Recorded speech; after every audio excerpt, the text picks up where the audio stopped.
It all began with a dream to own a piece of land where I could escape the hustle and bustle of everyday life. After years of searching, I stumbled upon an old, forgotten lake tucked away in a remote corner of the woods. The moment I laid eyes on it, I knew I had found something special. The lake, once vibrant and full of life, was now overgrown and neglected. But I saw potential. I envisioned a serene retreat where I could fish, kayak, and simply unwind. With a mix of excitement and trepidation, I purchased the property. The first time I stood on the shore, I felt a sense of belonging wash over me. The water shimmered, reflecting the towering trees that surrounded it. I could almost hear the whispers of the past, stories of laughter and joy echoing through the woods. This would be my sanctuary. The restoration journey. The restoration process was no small feat. I rolled up my sleeves and got to work, determined to breathe new life into the lake and its surroundings. I spent countless weekends clearing debris, planting native flora, and repairing the old dock. Each improvement filled me with a sense of accomplishment. I could see the transformation happening before my eyes. Over the months, the lake began to regain its former beauty. The waters sparkled as I added lily pads and colorful wildflowers along the banks. I even built a small fire pit for evenings spent under the stars, surrounded by the sounds of nature.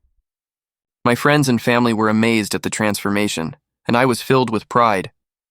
This lake was no longer just a property. It was a labor of love. The first signs of trouble.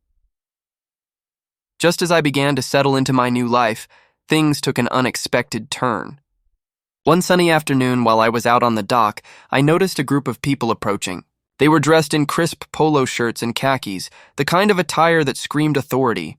It didn't take long for me to recognize them as members of the local Homeowners Association, HOA.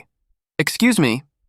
We need to talk," one of them called out, striding toward me with an air of confidence. I felt a knot tighten in my stomach. "What brings you here?" I asked, trying to keep my tone neutral. "Your property is in violation of several HOA regulations," the spokesperson declared.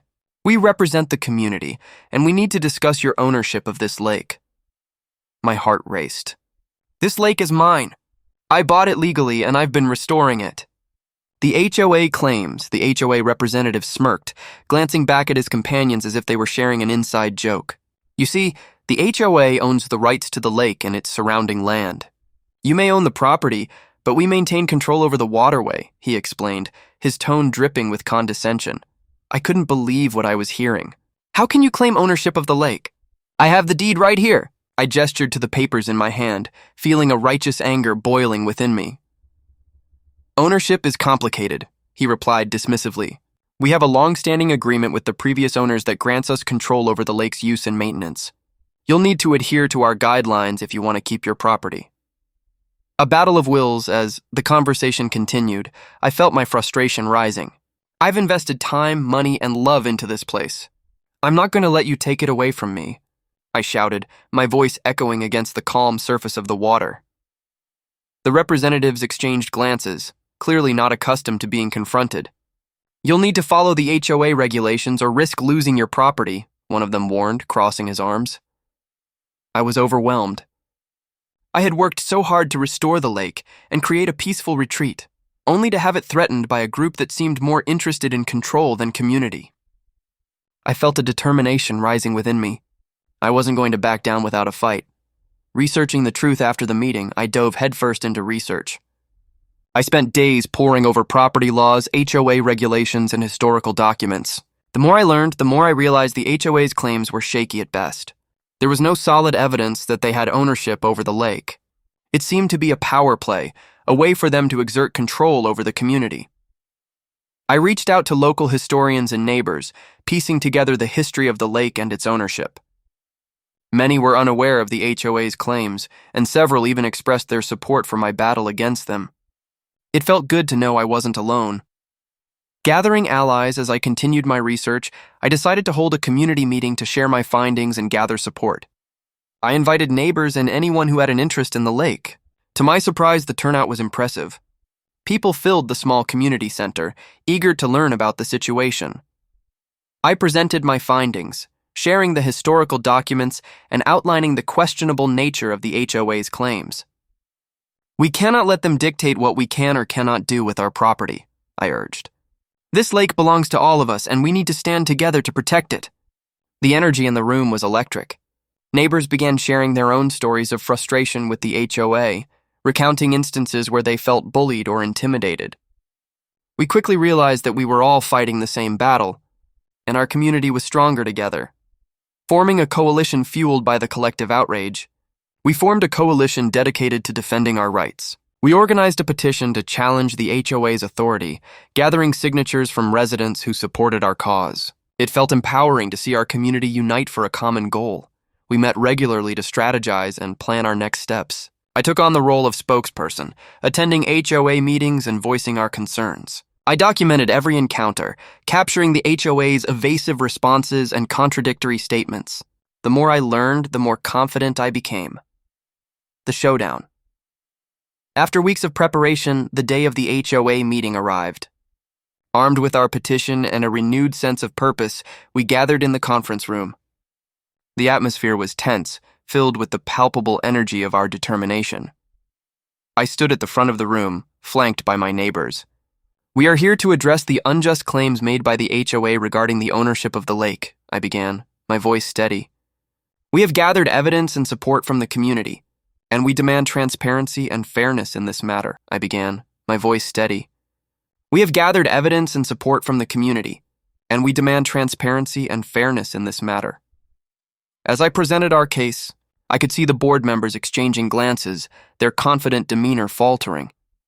I recounted the history of the lake, the restoration efforts, and the lack of legitimate ownership claims from the HOA.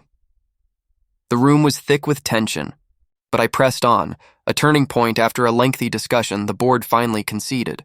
They agreed to reevaluate their claims and acknowledge the community's right to access and enjoy the lake.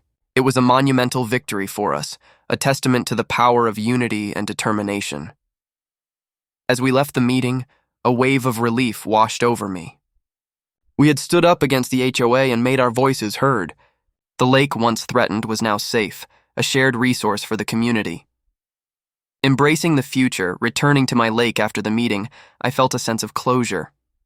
I walked down to the water's edge, the sun setting behind me, casting a golden hue across the surface. I realized that my battle wasn't just about a lake. It was about standing up for our rights and the rights of others. With my neighbors by my side, I knew that challenges could be faced and overcome. The HOA's grip on our community was weakened, and together we had forged a bond that would stand the test of time. As I settled by the lake that evening, I felt an overwhelming sense of peace. I had fought for my dream and emerged victorious. The lake was not just a body of water. It was a symbol of resilience, community, and the power of standing together. And as I watched the water ripple gently in the fading light, I knew that I had found my place, not just in nature, but in a community committed to protecting what truly mattered. It all started with a dream to escape the chaos of city life and find solace in nature. After years of searching, I stumbled upon an old, dilapidated lake property nestled deep within a forest. The moment I saw it, I knew I had found something special. The lake was a diamond in the rough, its surface shimmering under the sun, surrounded by towering trees and lush greenery. This was it. This was the place where I could build my sanctuary. I purchased the property with a mix of excitement and trepidation. The cabin was in disrepair, the dock was rotten, and the surrounding land was overgrown. But I saw potential. I envisioned a beautiful retreat, a place where I could fish, kayak, and relax with friends and family. I rolled up my sleeves, ready to embark on a journey of restoration. The restoration process. The first step was to clear the land. Armed with a chainsaw, a rake, and an indomitable spirit, I began the arduous task of transforming the property. I spent weekends chopping down bushes, clearing debris, and hauling away the remnants of neglect. Slowly, the beauty of the lake began to emerge.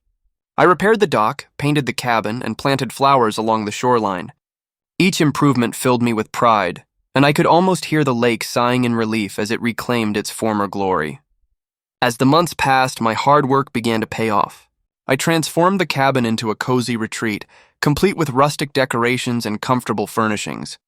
I created a fire pit by the water, where I could gather with friends on warm summer nights, sharing stories and laughter under the stars.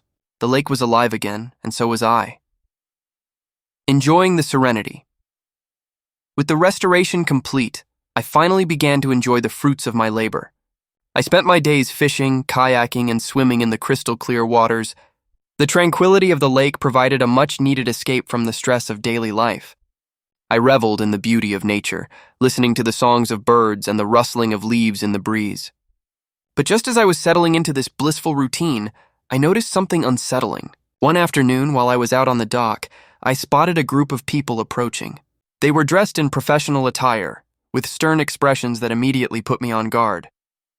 As they got closer, I recognized them as members of the local Homeowners Association, HOA. "Excuse us, we need to talk," one of them said, stepping forward with an air of authority. My heart sank. I could sense trouble brewing. The HOA's claims. "We represent the HOA and we have some concerns about your property," the spokesperson continued. "You see, the lake is part of our community guidelines and we believe it belongs to the HOA. I blinked in disbelief. "What do you mean?" "I bought this property legally. The lake is part of my land," I protested, my voice rising as frustration bubbled to the surface. The HOA representative remained unfazed. "Legally, yes, but the community has established rights over the lake for maintenance and usage. You will need to comply with our regulations if you want to keep your property as is." The confrontation, I felt a surge of anger. "This lake has been neglected for years. I've restored it and brought it back to life. You can't just claim ownership because you want control." The members of the HOA exchanged glances, their expressions a mix of annoyance and disbelief. "We suggest you review your property deed and the HOA regulations more thoroughly. If you don't comply, we will have no choice but to take legal action." I could feel my heart racing. This was an all-out declaration of war on my dream. I knew I had to fight for what was right, but the thought of going up against the HOA felt daunting. Researching the rules. Determined to defend my property, I threw myself into research. I spent hours combing through property laws, HOA guidelines, and historical documents. What I discovered was both enlightening and disturbing. The HOA's claims appeared to be based on outdated regulations that had long been disregarded. I learned that many homeowners had faced similar challenges, and some had successfully fought back. Armed with this knowledge, I began to formulate a plan. I knew I needed allies if I was going to stand a chance against the HOA. Building a community. I reached out to my neighbors, inviting them to a meeting to discuss my findings and share their own experiences. To my surprise, many residents had also felt the oppressive weight of the HOA's regulations. They shared stories of fines, inspections, and harassment for trivial issues. It was clear that the HOA's reach extended far beyond my property. As we exchanged stories, a sense of camaraderie developed. We realized that we were all fighting for the same thing, the right to enjoy our homes without unnecessary interference. Together, we formed a coalition to challenge the HOA's authority, determined to reclaim our community. The petition. We drafted a petition outlining our grievances and gathered signatures from residents who supported our cause. The response was overwhelming. People were eager to join the fight, and our coalition grew stronger with each passing day. We organized meetings, strategizing our next steps and preparing for the inevitable showdown with the HOA. I felt a renewed sense of purpose as we came together, united by a common goal. We were no longer just individual homeowners. We were a collective force ready to stand up for our rights. The showdown with the HOA. After weeks of planning, the day of the HOA meeting arrived. Armed with our petition and the support of our neighbors, we entered the conference room determined to make our voices heard. The atmosphere was tense as we prepared to confront the board. I stood at the front of the room, flanked by my neighbors. "We are here to address the unjust claims made by the HOA regarding the ownership of the lake," I began, my voice steady and filled with conviction.